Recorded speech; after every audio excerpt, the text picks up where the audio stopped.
Buenos días. Este es la presentación del resumen del libro El hombre mediocre, del autor José Ingenieros. Introducción. Los idealistas son seres cuya imaginación está llena de ideales.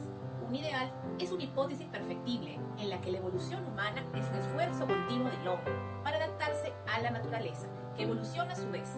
A medida que la experiencia humana se amplía, observando la realidad, los ideales son modificados por la imaginación, que no reposa jamás. Los ideales son, por lo tanto, reconstrucciones imaginativas de la realidad, que deviene de la experiencia y solo ella decide sobre la legitimidad de los ideales.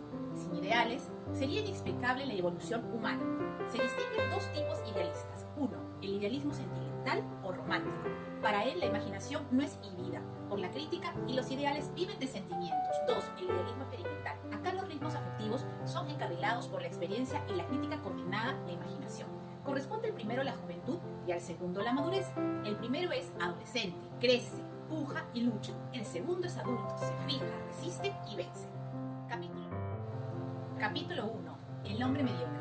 El autor muestra que el pastor ingenuo se asombra de la naturaleza, que la inmensa masa de los hombres piensa como la cabeza de ese ingenuo pastor. No entendería el idioma de quien le explicara algún misterio del universo o de la vida. Aura mediocrista. Como menciona a la desigualdad Plutarco, escribió este pensamiento: los animales de una misma especie difieren menos entre sí que unos hombres de otros. Montaigne compara a los hombres menos inteligentes con las bestias y que están lejos de los hombres excelentes, haciendo referencia a las clases sociales, teniendo en cuenta que se pueden establecer derechos y cosas comunes entre los hombres, pero estas serán siempre desiguales. La mediocridad, definida como la ausencia de características que distingue al individuo en la sociedad, los hombres sin personalidad. Caminan en el mundo siendo temerosos, mendigando favores, crecen moldeados por el mismo ambiente en el que crecen y se desarrollan. Por esa razón, su existencia es negativa. La falta de personalidad hace a los hombres incapaces de iniciativa, de resistencia. Van por la vida sin aprender, ni enseñar. Como dice el autor, muchos nacen, pocos viven. Entorno del hombre mediocre. Si se pudiera medir los valores, se gradarían en escala continua, de lo bajo a lo alto. Entonces los tipos extremos y escasos. El hombre es un animal que evoluciona en las más recientes edades geológicas del planeta. No fue perfecto en su origen, ni consciente su perfección en volver a las formas ancestrales. Concepto social de la mediocridad. Cada individuo es el producto de dos factores, la herencia y la educación. La herencia tiende a proveer de los órganos y las funciones mentales que le transmiten las generaciones precedentes. La segunda es el resultado de las múltiples influencias del medio social en el que el individuo vive. Esta acción educativa es una adaptación de las tendencias inventarias a la mentalidad colectiva. El hombre mediocre es una sombra proyectada por la sociedad, es por esencia imitativa y está perfectamente adaptado para vivir en rebaño, reflejando sus rutinas, perjuicios y dogmatismos. El espíritu conservador. Todos los hombres de personalidad firme y de mente creadora, sea cual fuera su escuela filosófica o su credo literario, son hostiles a la mediocridad. La historia conserva el hombre de pocos iniciadores y olvida innumerables secuaces que los limitan. Los mediocres encuentran una justificación, como todo lo que existe por necesidad. El eterno contraste de las fuerzas que pujan en las sociedades humanas se traduce por la lucha entre dos grandes actitudes que agitan la mentalidad colectiva: el espíritu conservador o rutinario, y el espíritu original y de la rebeldía. Peligros sociales de la mediocridad.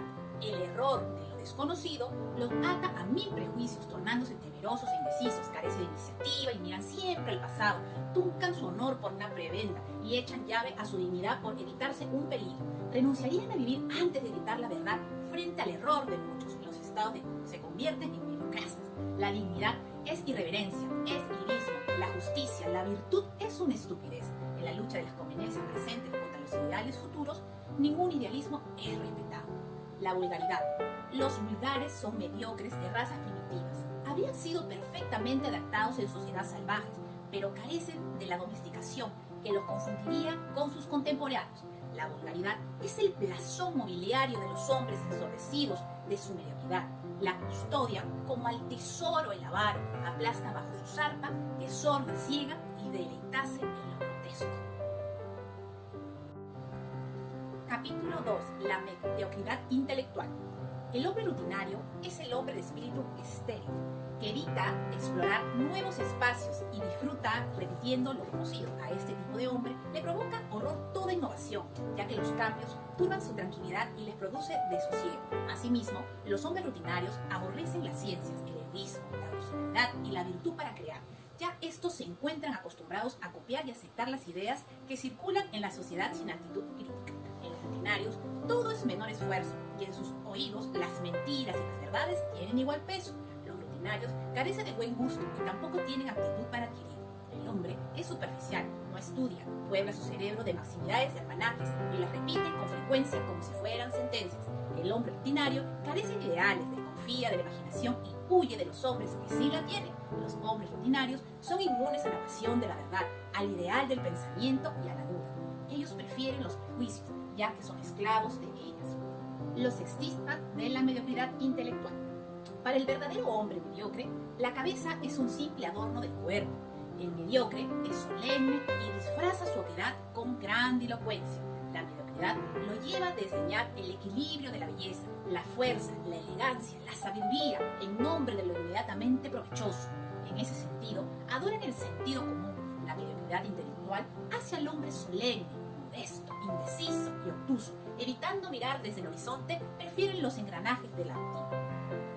La maledicencia. Los mediocres, lejos de aceptar su inferioridad y falta de originalidad, tratan por el contrario de imponer sus usos y costumbres como vanguardia. Asimismo, la envidia, el engaño y la hipocresía la acompañan y con ellas destruyen al hombre de pensamiento original, al creador y al científico. El intelectual mediocre se preocupa por empañar la reputación ajena para que la suya parezca menos grave. Si encuentran oportunidad de ensuciar la imagen o ante la falta del prójimo, aprovechan para acrecentar la falta, aumentándola, adornándola, haciéndola pasar la verdad por mentira. El sendero de la gloria. El hombre mediocre tiene apetito urgente por la gloria. No entiende que la gloria sin esfuerzo y tiempo es efímera, insignificante. El hombre mediocre es vano y para saciarla se ve empujando la obtención del empleo expectante en el Estado. Los mediocres son triunfadores accidentales, no merecedores. Estos no saben que la gloria toma su tiempo, es póstuma a veces. La gloria de los mediocres es falaz y por ellos se disipa, es efímera. Por el contrario, la gloria del hombre virtuoso es duradera, muchas veces eterna, porque es fruto del trabajo de toda una vida, del esfuerzo, del trabajo constante, diario. El hombre mediocre busca la gloria inmediata. Capítulo 3. Los valores morales. La moral del tartufo es sinónimo de hipocresía y falsedad. Amordaza la dignidad, es desleal, ambiguo, adulador, difamador, mediocre, envidioso. No tiene valor para la justicia. Si es juez, emite sentencias bilaterales y ambiguas por incapacidad de responsabilizarse de sus juicios. El hombre honesto orienta su vida a un ideal de perfección bajo hábitos consolidados, pero no basta para ser virtuosa. El mediocre tiene miedo a la opinión pública, olvida que no hay perfección sin esfuerzo. Los tránsfugas de la honestidad no saben simular sin ideales, encubren el vicio, aluden el delito, tienen un leve sentido moral, son deshonestos, son pobres de espíritu, son ineptitud constante, no les permite adaptarse a la sociedad.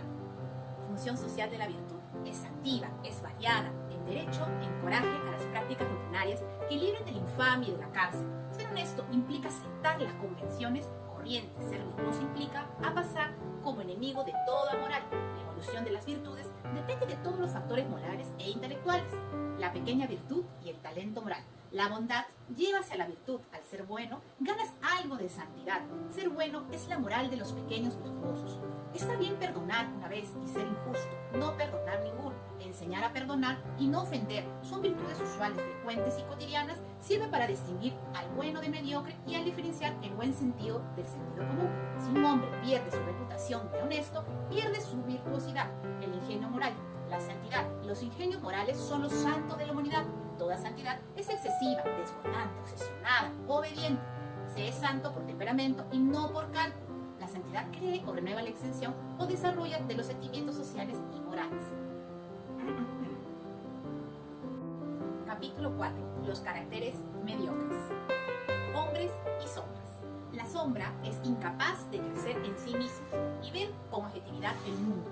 Nos habla que las sombras son producto de la duda y de la hipocresía, capaz de crear historias manipuladas con fines de hacerse un nombre y crear un éxito producto de la dependencia de otras personas, como por ejemplo, usando capacidades ajenas.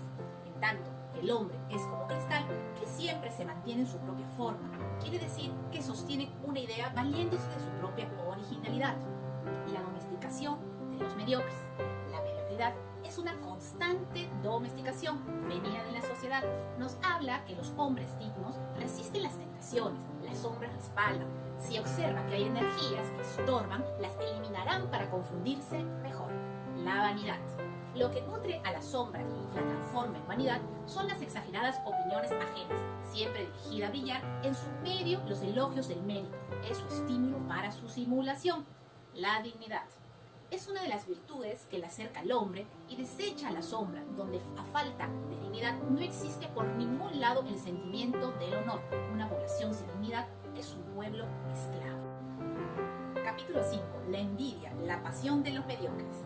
Efectivamente, la envidia es una adoración de los hombres por las sombras del mérito, por la mediocridad. Es pasión traidora y propicia a las hipocresías. Como indica el autor Teofrasto, creyó que la envidia se confunde con el odio y nace de él, opinión ya enunciada por Aristóteles, su maestro. Darco abordó la cuestión preocupándose de establecer las diferencias entre las dos pasiones, como la envidia y el odio. Estos dos términos se parecen como sinónimos, pero necesariamente son conceptos diferentes. El odio puede hervir en los grandes corazones, puede ser justo y santo. Lo es muchas veces cuando quiere borrar la tiranía, la infamia, la indignidad. El cambio, la envidia, es de corazones pequeños. Psicología de los envidiosos.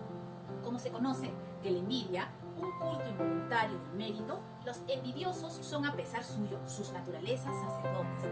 El propio Homero encarnó ya en Tércites al envidioso de los tiempos heroicos, como si sus lacras físicas fuesen exiguos para exponerlo al baldón eterno. Es un simple verso, no nos da la línea sombría de su moral, diciéndolo enemigo de Aquiles y de Ulises. Puede medirse por las excelencias de las personas que envidian. Finalmente, en resumen, el envidioso cree marchar al Calvario cuando observa que otros escalan la cumbre. Muere en el tormento de envidiar a que le ignora o desprecia, gusano que se arrastra sobre el zócalo de los estadios. Los roedores de la gloria. En esta parte se puede indicar que el mediocre ignora esta admiración abierta. Muchas veces se resigna a aceptar el triunfo que desborda las restricciones de su envidia. Todo escritor mediocre es candidato a criticar. Su falta de inspiración le induce a rumiar el talento ajeno, empañándolo con especificidades que denuncian su irreparable utilidad. Al respecto, Pascal decía que los espíritus vulgares no encuentran diferencias entre los hombres. Se descubren más tipos originales a medida que se posee mayor ingenio. Una escena dantesca, su castigo. Efectivamente, el castigo de los envidiosos estaría en cubrirlos de favores para hacerles sentir que su envidia es recibida como un homenaje y no como un estiletazo. Entonces el envidioso es la única víctima de su propio veneno. La envidia la devora como el cáncer a la víscera, la ahoga como la hiedra a la encina. Por eso Poussin, en una tela admirable, pintó a este monstruo mordiéndose los brazos y sacudiendo la cabellera de serpientes que la amenazan sin cesar. Capítulo 6. La vejez niveladora. Las canas. Llenarse de canas es triste, ya que es un mensaje de la naturaleza de que el crepúsculo está cerca y cuando decidimos sacarnos esas canas pensamos que con ello podremos alargar más nuestro tiempo. El cerebro, el corazón y todo el espíritu encanece. Volverse viejo es ser mediocre, ya que sufrimos de una regresión sistemática de letalidad.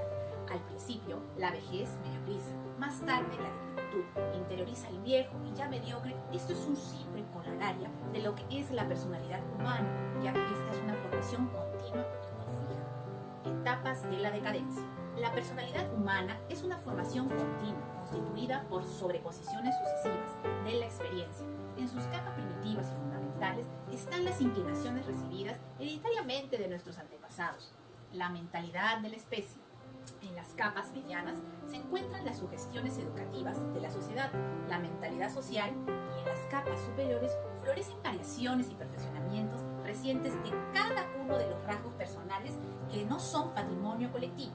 La mentalidad individual es como las formaciones geológicas, donde la sedimentación más antigua contiene fósiles y muy antiguos. Es así que todo hombre atraviesa este periodo donde más tarde la inteligencia entra en su ocaso decayendo con la edad, algo que el individuo ignora, ya que ningún viejo admite que su inteligencia haya disminuido. La bancarrota de los ingenuos. Aquí existen las diferencias que reviste a cada individuo y los que solo lograron adquirir una mentalidad social. Esta se reduce conduce a la mentalidad de la especie, llegando al empobrecimiento. Por ejemplo, cuando leemos una segunda parte de un libro, recordamos que nunca segundas partes fueron buenas. El joven Kant, crítico, llegó a la convicción de que los tres grandes baluartes del misticismo, Dios, libertad e inmortalidad del alma, eran insostenibles ante la razón pura, pero Kant, envejecido, dogmático, encontró que estos tres fantasmas son postulados de la razón práctica. Psicología de la vejez. La sensibilidad y la pereza se apodera de los viejos, los cambios físicos y biológicos van apareciendo, la disolución de la vida intelectual y afectiva sigue ese curso fatal a medida que el hombre envejece, va asomándose el hombre infantil. Dentro de su psicología, todo viejo crece, que los jóvenes los desprecian y que solo desean suplantarlos. Es por ello que los viejos los consideran muy inferiores a los de su tiempo. Esa es la psicología del hombre que envejece. Cada generación reniega a la que sigue y la explicación a ella es la existencia de los hábitos ya organizados. La virtud de la impotencia. Los viejos olvidan que fueron jóvenes y estos parecen ignorar que serán viejos. El camino es el mismo de la originalidad a la mediocridad y esta a la inferioridad mental. Fauet nos dice que había pueblos donde los viejos gobernaban, donde no hay más ciencia que experiencia, ya que los viejos lo saben todo. Por ello, a los jóvenes originales les cierra el acceso al gobierno, hasta que la vejez los nivela en la juventud y se consideran más peligrosos las revoluciones. Fueron ejecutadas por ellos, el progreso es obra de minorías, ilustradas y atrevidas. Admiremos a los viejos por las superioridades que hayan poseído la juventud. Capítulo 7. La mediocracia. El clima de la mediocridad, la historia, no conoce un solo caso en que los altos ideales trabajen por ritmo continuo. La evolución de una raza, hay horas de palingenesia y hay apatía con vigilias y sueños, días y noches primaveras y otoños en cuyo alternarse infinito se divide entre la continuidad y el tiempo. Las cosas del espíritu son despreciadas, no siendo propicio el clima. Sus tutores son contados, no llegan a quitar a las mediocracias y están proscritos dentro del país que mata a fuego lento sus ideales. Sin necesidad de desterrarlos, cada hombre queda preso entre mil sombras que lo rodean y lo paralizan. La patria. La patria está implícita en la solidaridad sentimental de una raza y no en la confabulación politicista que medra a su sombra. Cuando no tenemos patria, no hay sentimiento colectivo de nacionalidad, inconfundible con la mentira patriótica explotada en todos los países por los mercaderes y los militares. Solo es posible, en la medida que marca el ritmo, en los corazones para un noble perfeccionamiento y nunca para una innoble agresividad que hiere el mismo sentimiento de otras nacionalidades. La política de los parias, la política se degrada y convierte en profesión en los pueblos inimeables. Los espíritus subalternos medran con torpes intrigas de antecámara en la bajada, sube por la raíz y se acorchan los traficantes. Las jornadas electorales se convierten en burlas, enjuagues de mercenarios o en pugilatos de aventureros. Su justificación está a cargo de estos electores inocentes que van a la parodia como una fiesta. Los arquetipos de la mediocridad. Los arquetipos suelen interrumpir sus humillados silenciosos a través de inocuas pirotecnias verbales. El favoritismo es una esclavitud frente a centenares que lo acosan, ignoran el sentimiento de la justicia y el respeto del mérito. El verdadero justo resiste la tentación de no serlo, cuando en ello tiene un beneficio. El mediocre cede siempre. La aristocracia del mérito. En las castas aristocráticas hay críticas de mediocridad que se tornan en mediocracia. Los aristócratas buscan el privilegio para los mejores, pero al final terminan reservándose para los más ineptos. Es innegable la desigualdad en cada tiempo y lugar. Hay siempre hombres y sombras. Un régimen donde el mérito individual fuese estimado por sobre todas las cosas, entonces sería perfecto, ya que excluye cualquier influencia numérica o oligarquía sin intereses creados. Capítulo 8. Los forjadores ideales. El clima del ingenio, la desigualdad, es la fuerza y la esencia de toda selección. No hay dos libros iguales, ni dos águilas, ni dos orugas, ni dos hombres. Todo lo que vive es insensatamente desigual. En cada primavera florecen unos árboles antes que otros, como si fueran preferidos por la naturaleza que sonríe al sol fecundamente. La generalidad es una coincidencia, surge como chispa luminosa en el punto donde se encuentran las más excelentes actitudes de un hombre y la necesidad social de aplicarlas al desempeño de una misión trascendental. El hombre extraordinario solo asciende a la generalidad si encuentra el clima propicio. La semilla majos necesita de la tierra más fecunda, la función reclama el órgano. El genio hace actual lo que en su clima es potencial. La obra del genio no es fruto exclusivo de su inspiración y puede mirarse como un feliz accidente que tuerce el destino de la historia. Converge en ello infinidad de circunstancias y factores externos. Sarmiento.